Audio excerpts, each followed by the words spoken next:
നമസ്തേ. രാജ്യാന്തരത്തിലേക്ക് സ്വാഗതം. അതിപ്രധാന വാർത്തകൾ. ബംഗ്ലാദേശ് വിമോചന ദിനത്തിൽ മുഹമ്മദ് യൂനുസിനെ ചരിത്രം ഓർമ്മിപ്പിച്ച് പ്രധാനമന്ത്രി നരേന്ദ്രമോദി. വിമോചന പോരാട്ടങ്ങൾ ഓർമ്മപ്പെടുത്തി ആശംസാ കത്ത്. ബിംസ്റ്റെക് ഉച്ചകോടിയിൽ മോദിക്കൊപ്പം യൂനുസും പങ്കെടുക്കും.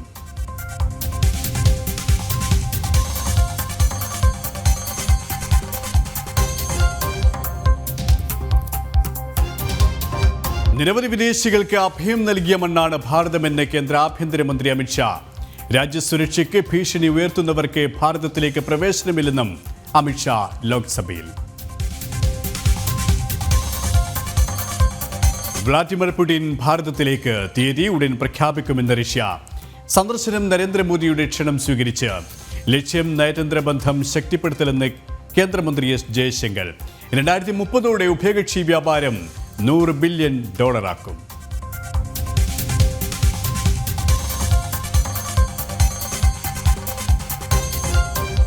പാകിസ്ഥാൻ സൈന്യത്തിൽ പൊട്ടിത്തെറി. കരസേന മേധാവി ജനറൽ അസീം മുനീറിനെതിരെ പടയൊരുക്കം. വ്യക്തി താൽപര്യത്തിനും രാഷ്ട്രീയ പകപോക്കലിനും സൈന്യത്തെ ചട്ടുകമാക്കുന്നുവെന്ന് വിമർശനം.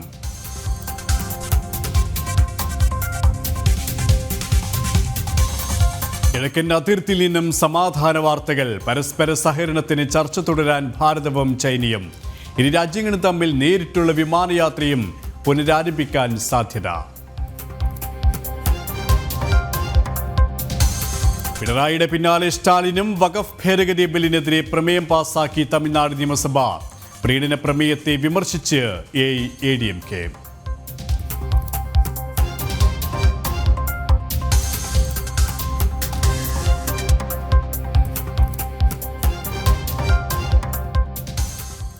വിശദമായ വാർത്തകളിലേക്ക്. നിരവധി വിദേശികൾക്ക് അഭയം നൽകിയ മണ്ണാണ് ഭാരതമെന്ന് കേന്ദ്ര ആഭ്യന്തരമന്ത്രി അമിത്ഷാ. ലോകത്തിലെ ഏറ്റവും ചെറിയ ന്യൂനപക്ഷ വിഭാഗമായ ജൂതന്മാർ പോലും ഭാരതത്തിൽ സുരക്ഷിതരാണ്. അയൽ രാജ്യങ്ങളിൽ അടിച്ചമർത്തപ്പെട്ട 6 സാമുദായിക വിഭാഗങ്ങളിൽ നിന്നും ഉള്ളവർക്ക് ഭാരതം അഭയം നൽകി. അതേസമയം രാജ്യസുരക്ഷയ്ക്ക് ഭീഷണി ഉയർത്തുന്നവർക്ക് ഭാരതത്തിലേക്ക് പ്രവേശനമില്ലെന്നും അമിത്ഷാ. ലോക്സഭയിൽ നടന്ന ചർച്ചയിലാണ് അമിത്ഷായുടെ പരാമർശം. വിശദാംശങ്ങളുമായി ഡൽഹിയിൽ നിന്നും നന്ദഗോപൻ ചിരികാർനന്ദൻ. എല്ലാ ജനവിഭാഗങ്ങൾക്കും അഭയം നൽകിയ മണ്ണാണ് ഭാരതം എന്നതാണ് അമിത്ഷാ ലോക്സഭയിൽ വ്യക്തമാക്കിയത്. പക്ഷേ അതേസമയം അദ്ദേഹം വിധ്വംസക ശക്തികൾക്ക്, അത്തരം വിഭാഗങ്ങൾക്ക് ഭാരതത്തിൻ്റെ മണ്ണിൽ ഒരിക്കലും ഇടമില്ല എന്നും പ്രഖ്യാപിക്കുകയുണ്ടായി. എന്തൊക്കെ കാര്യങ്ങളാണ് ലോക്സഭയിൽ അമിത്ഷാ വ്യക്തമാക്കിയത്?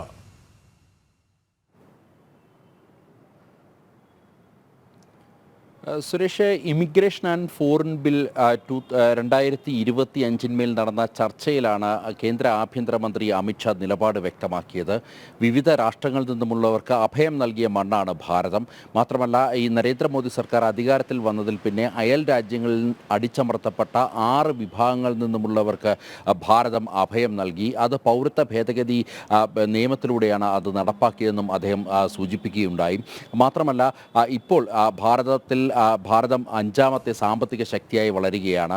അതുകൊണ്ട് തന്നെ ലോകരാഷ്ട്രങ്ങളിൽ നിന്നും പലരും ഭാരതത്തിലേക്ക് വരാൻ ആഗ്രഹിക്കുന്നു. ഭാരതത്തിൻ്റെ വളർച്ചയ്ക്ക് മുതൽക്കൂട്ടാകാൻ കഴിയുന്നവർക്ക് ഭാരതത്തിലേക്ക് സ്വാഗതമെന്നാണ് കേന്ദ്ര ആഭ്യന്തരമന്ത്രി വ്യക്തമാക്കിയത്. അതേസമയം തന്നെ വ്യക്തിപരമായ നേട്ടത്തിന് ഭാരതത്തിലെത്തി ഒടുവിൽ ഭാരതത്തിൽ അശാന്തി പരത്തുവാൻ ശ്രമിക്കുന്നവർക്കെതിരെ കർശന നടപടി സ്വീകരിക്കുമെന്നും അദ്ദേഹം ഈ ബില്ലിന്മേൽ നടന്ന ചർച്ചയിൽ വ്യക്തമാക്കുകയുണ്ടായി. മാത്രമല്ല, കോൺഗ്രസിനെതിരെയും അദ്ദേഹം രൂക്ഷ വിമർശനം ഉണ്ടാക്കുന്ന സാഹചര്യം ഉണ്ടായിരുന്നു. കോൺഗ്രസ് അധികാരത്തിലിരുന്നപ്പോൾ ബംഗ്ലാദേശികളും റോഹിംഗ്യൻസുകളും അസം വഴിയായിരുന്നു ഭാരതത്തിലേക്ക് കടന്നിരുന്നത്. എന്നാൽ അത് അവിടെ അസമിലും അതേപോലെ തന്നെ കേന്ദ്രത്തിലും BJP സർക്കാർ അധികാരത്തിൽ വന്നതോടുകൂടി അത് പൂർണ്ണമായും അതിനെ തടയിടുവാൻ സാധിച്ചു. അതേസമയം ഇപ്പോൾ ഈ ഇത്തരം ബംഗ്ലാദേശികളാണെങ്കിലും റോഹിംഗ്യനാണെങ്കിലും ഇപ്പോൾ ഭാരതത്തിലേക്ക് കടന്നു വരുന്നത്, നുഴഞ്ഞു കയറുന്നത് അത് പശ്ചിമ ബംഗാളിൽ കൂടിയാണ് എന്നുള്ളതാണ് അമിത്ഷാ ചൂണ്ടിക്കാട്ടുന്നത്. പശ്ചിമ ബംഗാളിൽ അവർക്ക് വ്യാജ ആധാർ കാർഡ് അടക്കം നൽകുന്നു. അതുകൊണ്ട് അവർ ഡൽഹിയിലെത്തി പുതിയ വോട്ടർ ID നിർമ്മിക്കുവാൻ ശ്രമിക്കുന്നു എന്നുള്ളതാണ് പ്രധാനമായും അമിത്ഷാ ചൂണ്ടിക്കാണിക്കുന്നത്. 2026 പശ്ചിമ ബംഗാളിൽ BJP അധികാരം പിടിക്കുന്നതോടുകൂടി അത് പൂർണ്ണമായും ഇല്ലാതാക്കുമെന്നും കേന്ദ്ര ആഭ്യന്തരമന്ത്രി വ്യക്തമാക്കി. മാത്രമല്ല, ഭാരതം ഒരു ധർമ്മശാലയല്ല എന്നുള്ളതാണ് അദ്ദേഹം ചൂണ്ടിക്കാണിച്ചത്. അതായത് ഇവിടേക്ക് കടന്നു വന്ന് ഇവിടെ അശാന്തി പരത്തുവാൻ ശ്രമിക്കുന്നവർക്കെതിരെ കർശന നടപടി ഉണ്ടാകുമെന്നുള്ളതാണ് പ്രധാനമായും അദ്ദേഹം സൂചിപ്പിക്കുന്നത്. ഇന്നിപ്പോൾ ഈ പാർലമെൻറ്റിൽ ഈ ഇമിഗ്രേഷൻ ആൻഡ് ഫോറിനേഴ്സ് 2025 2025 എന്നുള്ള ബില്ല് പാസ്സാകുകയും ചെയ്തു. അതായത് ഇത്തരത്തിൽ ഭാരതത്തിലേക്ക് ഏതെങ്കിലും വിസയിലെത്തുന്നവർക്ക് നേരെ കർശന നിയന്ത്രണം ഏർപ്പെടുത്തുന്നതാണ് ഇന്നിപ്പോൾ ലോക്സഭയിൽ പാസ്സായിരിക്കുന്ന ഈ ഒരു ബില്ല്. സുരേഷ്. ശരി, എസ് നന്ദഗോപനാണ് ഡൽഹിയിൽ നിന്നും വിവരങ്ങൾ നൽകിയത്. ബംഗ്ലാദേശ് വിമോചന പോരാട്ടത്തിൽ ഭാരതത്തിന്റെ പങ്ക് ബംഗ്ലാദേശ് ഭരണകൂടത്തെ ഓർമ്മപ്പെടുത്തി പ്രധാനമന്ത്രി നരേന്ദ്രമോദി. ബംഗ്ലാദേശ് ദേശീയ ദിനത്തോടനുബന്ധിച്ച് മുഹമ്മദ് യൂനിസിന് അയച്ച കത്തിലാണ് പ്രധാനമന്ത്രി ചരിത്രം ഓർമ്മപ്പെടുത്തിയത്. വിമോചന സമരകാലത്തെ ആവേശമാണ് ഇരു രാജ്യങ്ങളുടെയും നയതന്ത്ര ബന്ധത്തിൽ മാർഗദീപമെന്ന് പ്രധാനമന്ത്രി കത്തിൽ ചൂണ്ടിക്കാട്ടി. മാർച്ച് 26 ബംഗ്ലാദേശ് ദേശീയ ദിനം. ഭാരത സൈന്യം നടത്തിയ ഇടപെടലിൽ പാകിസ്ഥാനിൽ നിന്നും മോചിതമായി ബംഗ്ലാദേശ് എന്ന രാഷ്ട്രം രൂപപ്പെട്ടതിന്റെ വാർഷികമാണ് ദേശീയ ദിനമായി ആചരിക്കുന്നത്. ദേശീയ ദിനത്തോടനുബന്ധിച്ച് ഇടക്കാല സർക്കാരിന്റെ തലവൻ മുഹമ്മദ് യൂനിസിന് പ്രധാനമന്ത്രി നരേന്ദ്രമോദി അയച്ച കത്തിലാണ് 971 യുദ്ധത്തിന്റെ ചരിത്രം ഓർമ്മപ്പെടുത്തിയത്. വിമോചന സമരകാലത്തെ ആവേശമാണ് ഇരു രാജ്യങ്ങളുടെയും നയതന്ത്ര ബന്ധത്തിന്റെ മാർഗദീപം. സമാധാനവും സുസ്ഥിരതയും ലക്ഷ്യമിട്ടുള്ള പങ്കാളിത്തത്തിന് ഭാരതം ഇപ്പോഴും പ്രതിജ്ഞാബദ്ധമെന്നും പ്രധാനമന്ത്രി കത്തിൽ പറയുന്നു. ബംഗ്ലാദേശ് ഇടക്കാല സർക്കാർ ചരിത്ര പാഠപുസ്തകങ്ങൾ തിരുത്തുന്നതിനിടയിലാണ് പ്രധാനമന്ത്രി കത്തയച്ചത്. ബംഗ്ലാദേശ് വിമോചന പോരാട്ടത്തിലെ ഭാരതത്തിന്റെ ത്യാഗം ഒഴിവാക്കിയാണ് പുതിയ പാഠപുസ്തകങ്ങൾ പുറത്തിറങ്ങുന്നത്. ചരിത്ര പുസ്തകങ്ങളിൽ നിന്ന് അന്നത്തെ ഇന്ത്യൻ പ്രധാനമന്ത്രി ഇന്ദിരാഗാന്ധിയുടെ ചിത്രങ്ങൾ നീക്കിയിരുന്നു. ജനം, Delhi. Russian president Vladimir Putin ഭാരതത്തിലേക്ക്. പുടിന്റെ സന്ദർശനത്തിന്റെ ഒരുക്കങ്ങൾ പൂർത്തിയായതായി റഷ്യ. സന്ദർശന തീയതിയുടെ കാര്യത്തിൽ തീരുമാനമായിട്ടില്ല. പ്രധാനമന്ത്രി നരേന്ദ്രമോദിയുടെ ക്ഷണം സ്വീകരിച്ചാണ് പുടിന്റെ സന്ദർശനം. തീയതി സംബന്ധിച്ച തീരുമാനം ഉടൻ ഉണ്ടാകുമെന്നും പുടിന്റെ പ്രസ് സെക്രട്ടറി ഡിമിത്രി പെസ്കോവ് അറിയിച്ചു.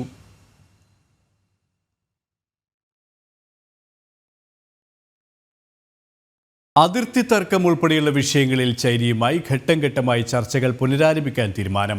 ബീജിംഗിൽ ഇരു രാജ്യങ്ങളും നടത്തിയ നയതന്ത്ര ചർച്ചയിലാണ് ധാരണ. നേരിട്ടുള്ള വിമാന സർവീസുകൾ പുനരാരംഭിക്കുന്നതിലുൾപ്പെടെ വൈകാതെ തീരുമാനമെടുക്കും.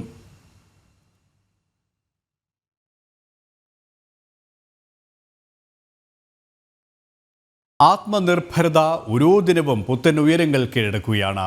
2023-24 സാമ്പത്തിക വർഷത്തിൽ 1.27 ലക്ഷം കോടി രൂപയുടെ പ്രതിരോധ ഉൽപ്പാദനം നടന്നതായി പ്രതിരോധ മന്ത്രാലയത്തിന്റെ കണക്കുകൾ വ്യക്തമാക്കുന്നു. പ്രതിരോധ കയറ്റുമതിയും ഇക്കാലയളവിൽ 21,000 കോടി രൂപയായി. രാജ്യത്തിന്റെ പ്രതിരോധ മേഖലയിലെ സ്വാശ്രയ കുതിപ്പിനെയാണ് ഈ കണക്കുകൾ അടയാളപ്പെടുത്തുന്നത്. 2014 പ്രതിരോധ ഉൽപാദനം 46.2 കോടി രൂപയായിരുന്നു.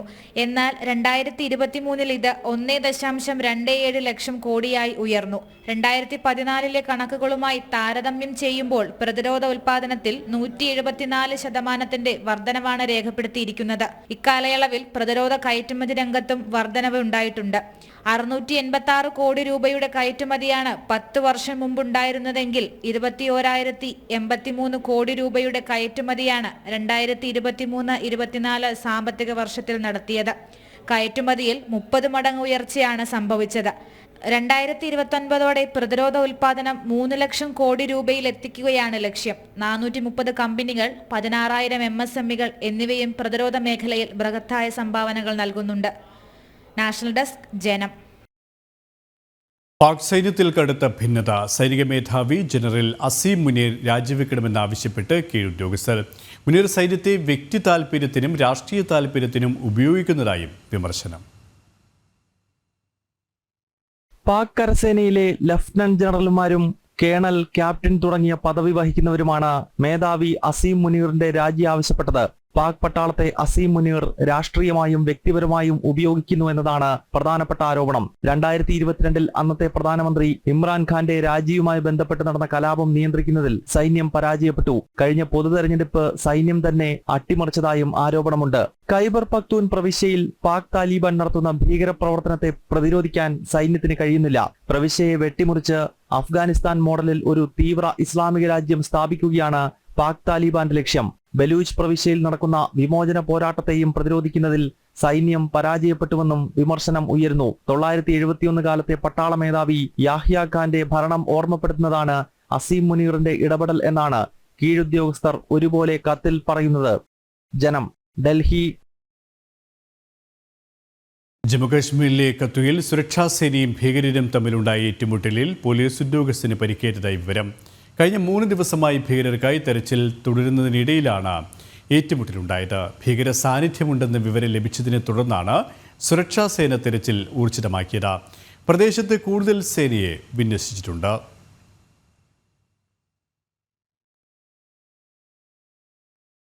ഹിന്ദു സംസ്കാരത്തിന്റെ പ്രഖ്യാപിത ലക്ഷ്യത്തിന്റെ പൂർത്തീകരണമാണ് സംഘത്തിന്റെ ലക്ഷ്യമെന്ന് പ്രജ്ഞാപ്രവാഹ അഖില ഭാരതീയ സംയോജക് ജെ നന്ദകുമാർ. കഴിഞ്ഞ 1 വർഷത്തിനിടെ 10,000-ലധികം ശാഖകൾ വർദ്ധിച്ചതായും ജെ നന്ദകുമാർ ഡൽഹിയിൽ പറഞ്ഞു.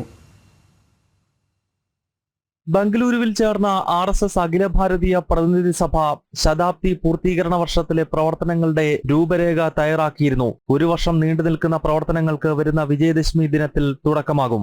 ഭാരതത്തിലെ എല്ലാ ഭവനങ്ങളും സംഘത്തിൻ്റെ ആശയവുമായി പ്രവർത്തകന്മാർ സമ്പർക്കം നടത്താൻ വേണ്ടിയിട്ട് നിശ്ചയിച്ചിട്ടുണ്ട്. നാളിതുവരെയുള്ള സമ്പർക്കങ്ങളുടെ ചരിത്രത്തിൽ രാമജന്മഭൂമിക്ക് വേണ്ടിയിട്ടുള്ള സമ്പർക്കമാണ് ഏറ്റവും കൂടുതൽ ഉണ്ടായിരുന്നത്, ഏറ്റവും കൂടുതൽ സ്ഥലത്തേക്ക് എത്തിയത്. ഇത്തവണത്തെ സംഘം 100-ാം വർഷത്തോടനുബന്ധിച്ചുള്ള സമ്പർക്കത്തിൽ 100% ഗ്രാമങ്ങളും 100% വീടുകളും 100% വ്യക്തികളിലേക്കുമാണ് പ്രവർത്തകർ പോകാൻ പോകുന്നത്. അതിനുവേണ്ടി മാത്രമായി ആയിരക്കണക്കിന് പ്രവർത്തകന്മാർ പൂർണ്ണസമയ പ്രവർത്തകന്മാരായിട്ട് ഇറങ്ങുന്നുണ്ട്. പിന്നെ അല്ലാത്ത പ്രാദേശിക പ്രവർത്തകന്മാരും ചേർന്ന് ആ പ്രവർത്തനത്തിൽ ഏർപ്പെടും. ആ സമ്പർക്ക പരിപാടിയിലായാലും ഹിന്ദു സമ്മേളനത്തിലായാലും ഒക്കെ സംഘ കുടുംബം മൊത്തത്തിൽ രംഗത്ത് ഇറങ്ങുകയാണ്. സ്വയം സേവകരെന്ന നിലയിൽ, സേവികമാരെന്ന നിലയിൽ സ്ത്രീ പുരുഷ ഭേദമന്യേ സർവ്വ ആളുകളും ഒരുമിച്ചിറങ്ങി പ്രവർത്തിക്കുന്ന കാര്യങ്ങളാണ് ആസൂത്രണം ചെയ്തിട്ടുള്ളത്. സംഘം ജൂബിലികൾ ആഘോഷിക്കാറില്ല, മറിച്ച് ശതാബ്ദി വർഷം ആത്മ അവലോകനത്തിന്റെ ഘട്ടമായാണ് കാണുന്നതെന്നും ജെ നന്ദകുമാർ ചൂണ്ടിക്കാട്ടി. സംഘം ഒരു ജൂബിലികളും ആഘോഷിക്കാറില്ല എന്നുള്ളതാണ്. അതുകൊണ്ട് തന്നെ സംഘത്തിൻ്റെ 100-ാം വർഷം സംഘത്തിനൊരു ആഘോഷ വിഷയമല്ല.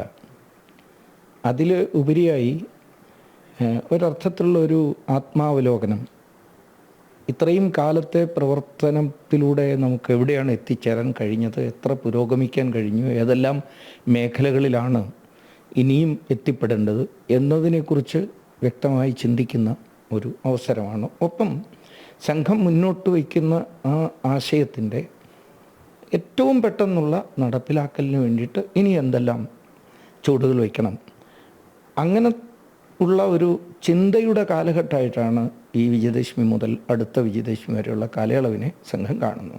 അതിർത്തി പ്രദേശങ്ങളിൽ സംഘത്തിന്റെ പ്രവർത്തനം കൂടുതൽ ഊർജിതമാക്കും. മണിപ്പൂർ ഉൾപ്പെടെയുള്ള വടക്കുകിഴക്കൻ സംസ്ഥാനങ്ങളിൽ ശാഖകളുടെ എണ്ണത്തിൽ വൻ വർധനവുണ്ടാകുന്നതായും ജെ നന്ദകുമാർ ഓർമ്മപ്പെടുത്തി.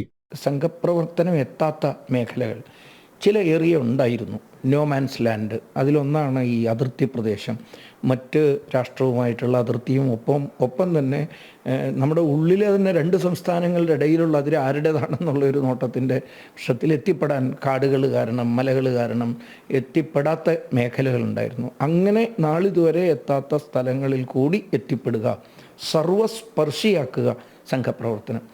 ജനം, ഡൽഹി. വഖഫ് നിയമ ഭേദഗതിക്കെതിരെ പ്രമേയം പാസാക്കി തമിഴ്നാട് നിയമസഭ. മുഖ്യമന്ത്രി MK സ്റ്റാലിനാണ് നിയമസഭയിൽ പ്രമേയം അവതരിപ്പിച്ചത്. നിയമ ഭേദഗതി മുസ്ലിം വികാരങ്ങളെ വ്രണപ്പെടുത്തുമെന്നും സ്റ്റാലിൻ പറഞ്ഞു. എന്നാൽ മുസ്ലിങ്ങളെ തെറ്റിദ്ധരിപ്പിക്കാനുള്ള പ്രതിപക്ഷത്തിന്റെ രാഷ്ട്രീയ തന്ത്രമാണിതെന്ന് കേന്ദ്രമന്ത്രി ചിരാഗ് പാസ്വാൻ വിമർശിച്ചു. കേരളത്തിനും കർണാടകയ്ക്കും പിറകെയാണ് തമിഴ്നാട് സർക്കാരും നിയമസഭയിൽ വഖഫ് നിയമ ഭേദഗതിക്കെതിരെ പ്രമേയം പാസാക്കിയത്. വഖഫ് ബിൽ മതസ്വാതന്ത്ര്യത്തിനെതിരാണെന്നും മുസ്ലിം വികാരം വ്രണപ്പെടുത്തുമെന്നും പ്രമേയം അവതരിപ്പിച്ചുകൊണ്ട് മുഖ്യമന്ത്രി MK സ്റ്റാലിൻ പറഞ്ഞു. இஸ்லாமிய மக்களை வஞ்சிக்கும் சட்டத்திற்கு எதிரான நமது எதிர்ப்பை பதிவு செய்ய வேண்டியது அவசியம் என்று நான் கருதுகிறேன். சிறுபான்மையின மக்களுக்கு எதிரான மத சுதந்திரத்தை நிராகரிக்கும் அரசியலமைப்பு சட்டத்துக்கு விரோதமான வக்ஃப் நோக்கத்துக்கு எதிரான நீதிமன்ற தீர்ப்புகளுக்கு முரணான குழப்பமான தேவையற்ற பல்வேறு பிரிவுகள் வக்ஃப் சட்ட திருத்தத்தில் இருக்கின்றன. இந்த திருத்த சட்டமானது வக்ஃப் அமைப்பையே காலப்போக்கில் செயல்பட விடாமல் முடக்கிவிடும். எனவே நாம் இதனை எதிர்க்க வேண்டியவர்களாக இருக்கிறோம். വനതി ശ്രീനിവാസൻ ഉൾപ്പെടെ BJP MLA-മാർ പ്രമേയത്തെ എതിർത്തു. തുടർച്ചയായി ഹിന്ദു വിരുദ്ധ പരാമർശങ്ങൾ നടത്തുകയും മുസ്ലിം പ്രീണനത്തിലൂടെയും വോട്ട് ബാങ്ക് സംരക്ഷിക്കാനുള്ള വർഗീയ നിലപാടാണ് DMK സർക്കാരിന്റേതെന്ന് BJP കുറ്റപ്പെടുത്തി. ചില മതസംഘടനകളും പ്രതിപക്ഷവും ന്യൂനപക്ഷങ്ങളെ തെറ്റിദ്ധരിപ്പിക്കുകയാണെന്നും പ്രതിപക്ഷത്തിന്റെ രാഷ്ട്രീയ തന്ത്രം രാജ്യത്തെ ജനങ്ങൾ തിരിച്ചറിയുമെന്നും കേന്ദ്രമന്ത്രി ചിരാഗ് പാസ്വാൻ പറഞ്ഞു. इस तरीके का माहौल बनाना मतलब सोची समझी रणनीति के तहत विपक्ष के कई सांसद, कई नेता, कई दल ऐसे हैं जो ये माहौल बनाना चाह रहे हैं कि ये वक्फ संशोधन बिल जो है ये मुसलमानों के खिलाफ है। मेरी समझ के परे है कि इस तरीके से मुसलमानों के बीच में आप अपनी राजनीतिक रोटियां सेकने की सोच से, और कौन कौन से दल नहीं है, कांग्रेस जैसी पार्टियां, राजद जैसी पार्टियां, सपा जैसी पार्टियां, सच्चर कमेटी की रिपोर्ट 2006 में आई थी मुसलमानों के हालातों को बताती हुई। കേന്ദ്ര സർക്കാർ പാർലമെന്റിൽ പാസാക്കുന്ന നിയമങ്ങൾ സംസ്ഥാന നിയമസഭയിൽ പ്രമേയം പാസാക്കി തടയാനാകില്ലെന്നും അദ്ദേഹം വ്യക്തമാക്കി. വഖഫ് ബില്ലിനും മതസ്വാതന്ത്ര്യത്തിനും തമ്മിൽ ഒരു ബന്ധവുമില്ലെന്നും വഖഫ് ബോർഡ് മതസ്ഥാപനമല്ലെന്നും സംയുക്ത പാർലമെന്ററി കമ്മിറ്റി ചെയർമാൻ ജഗദാംബിക പാൽ പറഞ്ഞിരുന്നു. ജനം, ഡൽഹി. തമിഴ്നാട് മുഖ്യമന്ത്രി എം കെ സ്റ്റാലിനെതിരെ വീണ്ടും വിമർശനവുമായി അണ്ണാമലൈ. ഭരണഘടനയുടെയും ഫെഡറൽ സംവിധാനത്തിന്റെയും സംരക്ഷകനായി വേഷമിട്ട ആളാണ് സ്റ്റാലിനെന്ന് അണ്ണാമലൈ കുറ്റപ്പെടുത്തി. അതിനിടെ ആഭ്യന്തരമന്ത്രി അമിത്ഷായുമായി ചർച്ച നടത്താൻ അണ്ണാമലൈ ഡൽഹിയിലെത്തി. പുതിയ വിദ്യാഭ്യാസ നയത്തിന്റെ ഭാഗമായ ത്രിഭാഷാ നയത്തെ കണ്ണടച്ചെതിർക്കുകയും തമിഴ് വാദമുന്നയിച്ച് നിരന്തരം വിവാദമുണ്ടാക്കുകയും ചെയ്യുന്ന പശ്ചാത്തലത്തിലാണ് തമിഴ്നാട് മുഖ്യമന്ത്രിയെ വിമർശിച്ചുകൊണ്ട് BJP സംസ്ഥാന അധ്യക്ഷൻ കെ അണ്ണാമലൈ വീണ്ടും പ്രതികരണം നടത്തിയത്. എം കെ സ്റ്റാലിൻ ഭരണഘടനയുടെ സംരക്ഷകനായി വേഷം കെട്ടിയ തട്ടിപ്പുകാരനാണെന്ന് അണ്ണാമലൈ തുറന്നടിച്ചു. മുഖ്യമന്ത്രിയുടെ കുടുംബത്തിന്റെ സ്വകാര്യ സ്കൂളുകളിൽ 3 ഭാഷ മാത്രമല്ല അതിൽ കൂടുതൽ ഭാഷകൾ പഠിപ്പിക്കുന്നുണ്ട്. എന്നാൽ സാധാരണക്കാരായ വിദ്യാർത്ഥികൾ പഠിക്കുന്ന സർക്കാർ സ്കൂളുകളിൽ തമിഴ് മാത്രം മതിയെന്ന തീരുമാനം വഞ്ചനയാണെന്നും അണ്ണാമലൈ എക്സിൽ കുറിച്ചു. സ്റ്റാലിൻ തമിഴ് ജനതയെ ഒന്നടങ്കം പറ്റിക്കുകയാണെന്നും അദ്ദേഹം വ്യക്തമാക്കി. അടുത്ത വർഷം തെരഞ്ഞെടുപ്പ് നടക്കാനിരിക്കെ സംസ്ഥാനത്തെ ഭരണപരാജയം മറച്ചുവെക്കാനാണ് സ്റ്റാലിനും DMKയും അനാവശ്യ തമിഴ് വിവാദമുണ്ടാക്കുന്നതെന്ന് തമിഴ്സൈ സൗന്ദരരാജൻ ഉൾപ്പെടെയുള്ള BJP നേതാക്കൾ വിമർശിച്ചിരുന്നു. സിനിമകൾ ഹിന്ദിയിലേക്ക് മൊഴിമാറ്റി പണമുണ്ടാക്കുന്നതിന് അനുവാദം നൽകുന്ന DMKയുടെ ഹിന്ദി വിരോധവും തമിഴ് സ്നേഹവും കപടമാണെന്ന് ആന്ധ്രാപ്രദേശ് ഉപമുഖ്യമന്ത്രി പവൻ കല്യാണം ചൂണ്ടിക്കാട്ടിയിരുന്നു. ജനം, ഡൽഹി. ആശമാരെ ചേർത്ത് പിടിച്ച് പുതുച്ചേരി. മുഖ്യമന്ത്രി N രംഗസ്വാമി ആശമാർക്ക് ശമ്പള വർധനവ് പ്രഖ്യാപിച്ചു. പ്രതിമാസം 18,000 രൂപ ശമ്പളമായി നൽകും. നേരത്തെ ഇത് 10,000 രൂപയായിരുന്നു. ദേശീയ ഗ്രാമീണ ആരോഗ്യ മിഷന് കീഴിൽ ജോലി ചെയ്യുന്നവർക്ക് ശമ്പളമായി 26,000 നൽകാൻ തീരുമാനമായി. പുതുച്ചേരി ടെറിട്ടോറിയൽ അസംബ്ലി പാസാക്കിയ ധനവിനിയോഗ ബില്ലിലാണ് ഈ പ്രഖ്യാപനം. പുതുച്ചേരി ടെറിട്ടോറിയൽ അസംബ്ലി പാസാക്കിയ ധനവിനിയോഗ ബില്ലിലാണ് ആശമാർക്ക് ശമ്പള വർധനവ് ഉറപ്പു നൽകുന്നത്. പ്രതിമാസം 8,000 രൂപയുടെ വർധനമാണ് നടപ്പാക്കുക. നേരത്തെ ആശമാരുടെ ശമ്പളം 10,000 രൂപയായിരുന്നു. ഇതാണ് 18,000 രൂപയായി ഉയർത്തിയത്. മറ്റു വിഭാഗങ്ങളിലെ ജീവനക്കാർക്കും ശമ്പള വർധനവ് പ്രഖ്യാപിച്ചിട്ടുണ്ട്. ദേശീയ ഗ്രാമീണ ആരോഗ്യ മിഷന് കീഴിൽ ജോലി ചെയ്യുന്നവർക്ക് ശമ്പളമായി 26,000 രൂപ നൽകും. 13,600 കോടി രൂപ നീക്കിവയ്ക്കുന്ന ധനവിനിയോഗ ബില്ലാണ് മുഖ്യമന്ത്രി അവതരിപ്പിച്ചത്. കേരളത്തിലെ ആശമാർ മാസങ്ങളായി രാപ്പകൽ സമരമിരിക്കുന്നതിനിടെയാണ് പുതുച്ചേരി സർക്കാരിന്റെ കരുതൽ. നേരത്തെ ആന്ധ്ര സർക്കാരും ആശമാർക്ക് ഉപകാരപ്രദമാകുന്ന പ്രഖ്യാപനങ്ങൾ നടത്തിയിരുന്നു. രാജ്യത്ത് ആദ്യമായി ആശമാർക്ക് ഗ്രാറ്റുവിറ്റി ഏർപ്പെടുത്തിയ സംസ്ഥാനമായി ആന്ധ്രാപ്രദേശ് മാറി. പ്രതിമാസ ശമ്പളം 10,000 രൂപയാക്കി ഉയർത്തുകയും ചെയ്തിരുന്നു. പ്രസവാവധിയായി 180 ദിവസം നൽകുമെന്നും ചന്ദ്രബാബു നായിഡു പ്രഖ്യാപിച്ചിരുന്നു. നാഷണൽ ഡെസ്ക്, ജനം. ഗാസയിൽ ഹമാസിനെതിരെ പ്രതിഷേധം തുടരുകയാണ്. ഗാസ സിറ്റിയിലും ബെത് ലാഹിയയിലും പ്രതിഷേധം ശക്തമായി. അതേസമയം കഴിഞ്ഞ ദിവസം ഇസ്രയേലിന് നേരെ നടന്ന റോക്കറ്റ് ആക്രമണങ്ങളുടെ ഉത്തരവാദിത്തം പലസ്തീൻ ജിഹാദികൾ ഏറ്റെടുത്തു.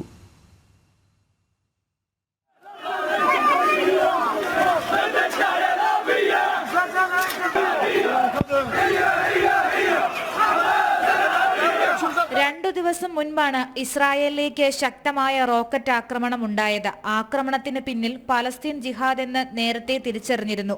ഇന്നലെ ആക്രമണങ്ങളുടെ ഉത്തരവാദിത്വം പലസ്തീൻ ജിഹാദ് ഏറ്റെടുക്കുകയും ചെയ്തു. ഈ ആക്രമണങ്ങൾക്ക് പിന്നാലെയാണ് ഗാസയിൽ ശക്തമായ പ്രതിഷേധം പൊട്ടിപ്പുറപ്പെട്ടത്. ഗാസയിലെ ജനങ്ങൾ ഹമാസിന്റെ പതനം ആഗ്രഹിക്കുന്നതായി എഴുതിയ ബാനറുകളുമായാണ് പ്രതിഷേധം. തങ്ങളുടെ വീടുകൾ ഹമാസ് ഉണ്ടാക്കിയ യുദ്ധം കാരണം തകർന്നു, കുട്ടികൾ കൊല്ലപ്പെട്ടു, ഹമാസിന്റെ യുദ്ധക്കൊതി അവസാനിപ്പിക്കണമെന്നും ഗാസയിലെ ജനങ്ങൾ ആവശ്യപ്പെടുന്നു. ശക്തമായ പ്രത്യാക്രമണം റോക്കറ്റ് ആക്രമണത്തെ തുടർന്ന് ഇസ്രായേൽ നടത്തിയിരുന്നു. ഈ ആക്രമണത്തിൽ വൻതോതിൽ ഗാസയിലെ സാധാരണക്കാർക്ക് നാശനഷ്ടങ്ങളുണ്ടായി. തുടർന്നാണ് പ്രതിഷേധം അരങ്ങേറിയത്. ഹമാസ് തങ്ങളുടെ രാജ്യം വിട്ടു പോകണമെന്ന ആവശ്യമാണ് ഗാസയിലെ ജനങ്ങൾ മുന്നോട്ട് വയ്ക്കുന്നത്. ബന്ദികളുടെ മോചനം നടക്കാത്തത് ഇസ്രായേലിനെ കടുത്ത നടപടിക്ക് പ്രേരിപ്പിക്കുന്നു. ഗാസയിലെ ജനങ്ങൾ തന്നെ തങ്ങൾക്കെതിരെ തിരിയുന്ന സാഹചര്യം വലിയ വെല്ലുവിളിയാണ് ഹമാസിന് സൃഷ്ടിക്കുന്നത്.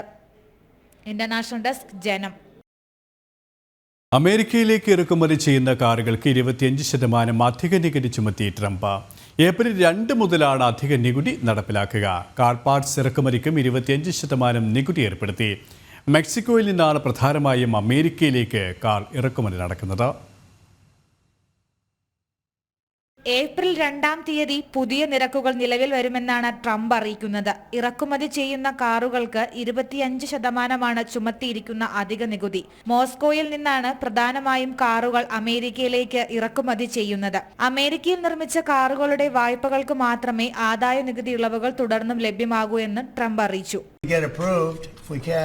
If you borrow money to buy a car, you're allowed to deduct interest payments for purposes of income tax, but only if the car is made in America. So if the car is made in America, you get a loan, you can deduct the interest. That's a big saving. A lot of people in that part of the world, in terms of buying cars, a lot of them don't think in terms of deductions. People that think in terms of deductions are very wealthy people, but people are going to start understanding what a good deduction is all about. So when you get a loan to buy a car, and I think it's going to pay for itself. I don't think there's any cost. I think you're going to have so many cars built, but you're only going to get that deduction of interest if the car is made in the United States of America. So I'm going to sign this, and Mike, I hope you can get that, because I think it's going to be amazing in terms of the number of cars that are going to be made because of it. And I want to thank Howard Lutnick.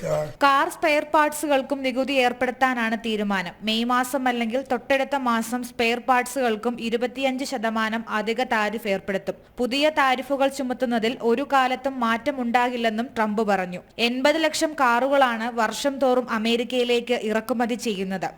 International desk, ജനം. രാജ്യാന്തരം ഇവിടെ പൂർണ്ണമാവുകയാണ്. നമസ്തേ.